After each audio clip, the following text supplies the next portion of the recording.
দীর্ঘ অপেক্ষার পর অবশেষে এলো সেই ঘোষণা, যার জন্য হাজারো ভ্রমণ প্রত্যাশী বাংলাদেশি অপেক্ষা করছিলেন।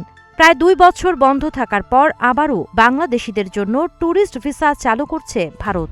বৃহস্পতিবার 25 জুন ঢাকার যমুনা ফিউচার পার্কে ইন্ডিয়ান ভিসা অ্যাপ্লিকেশন সেন্টার পরিদর্শন শেষে বাংলাদেশে নিযুক্ত ভারতীয় হাই কমিশনার দীনেশ ত্রিবেদী জানান, আগামী 28 জুন থেকে ট্যুরিস্ট ভিসার আবেদন গ্রহণ শুরু হবে। প্রাথমিকভাবে ঢাকা, চট্টগ্রাম, রাজশাহী, খুলনা ও সিলেটের ভিসা কেন্দ্র থেকে আবেদন করা যাবে। পাশাপাশি মেডিকেল ভিসা কার্যক্রমও চলমান থাকবে এবং এর পরিধি আরও বাড়ানো হবে বলে জানান তিনি। সম্প্রতি বাংলাদেশে ভারতের নতুন হাই কমিশনার হিসেবে দায়িত্ব গ্রহণ করেছেন দীনেশ ত্রিবেদী।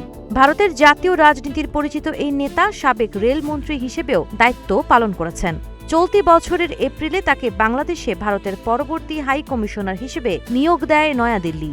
নতুন এই সিদ্ধান্তের ফলে চিকিৎসা, ভ্রমণ ও পারিবারিক প্রয়োজনে ভারতগামী বাংলাদেশিদের জন্য ভিসা প্রক্রিয়া আরও সহজ হবে বলে মনে করা হচ্ছে।